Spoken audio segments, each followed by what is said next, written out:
So আজকে আমরা যাবো আজ থেকে 400 বছর প্রাচীন একটা জমিদার বাড়িতে, এবং এটা হচ্ছে বাংলাদেশের একমাত্র জমিদার বাড়ি যেখানে এখনো জমিদার বেঁচে আছে। হ্যাঁ, ঠিকই ধরেছেন, এই জায়গাটা আর কোথাও না, সবার পরিচিত এবং প্রিয় জেলা কিশোরগঞ্জের ফুসেনপুর গাঙ্গাটি অবস্থিত। হ্যাঁ, এটাই হচ্ছে মানব বাবুর বাড়ি। হ্যাঁ, আজকে আমরা এই বাড়িতেই যাব, বাড়ির ইতিহাস জানবো এবং বাড়ি ঘুরে দেখার এক্সপিরিয়েন্স সবাইকে জানাবো। সো তোমরা ভিডিওর পুরো মজা নিতে চাইলে ভিডিও না টেনে সম্পূর্ণ দেখতে থাকো।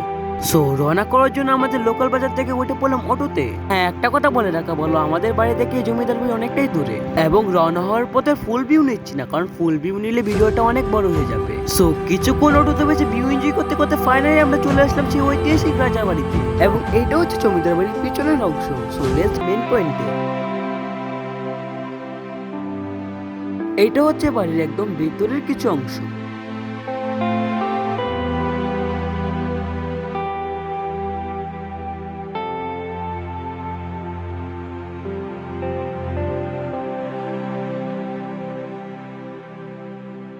এইটা হচ্ছে বাড়ির পেছনের অংশ। এটা 400 বছর ধরে যেরকম আছে সেরকমই, একটু পরিবর্তন করা হয়নি।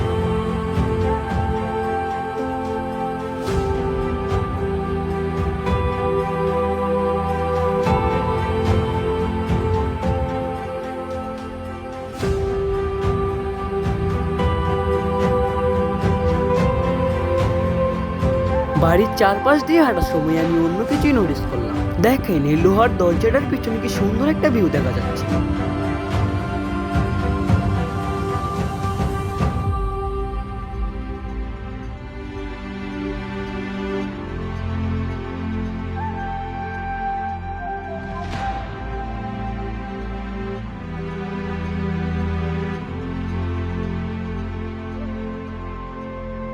সত্যি ভবনের মতো শান্তি আর কোনো জায়গায় নেই। আপনি যদি কোনো জায়গায় ঘুরতে না বের হন তাহলে আপনি বুঝতেই পারবেন না বাইরের দুনিয়াটা কতটা সুন্দর। সো আজকের ভিডিও এই পর্যন্ত। সবাই ভালো থাকবেন, সুস্থ থাকবেন, খোদা হাফেজ।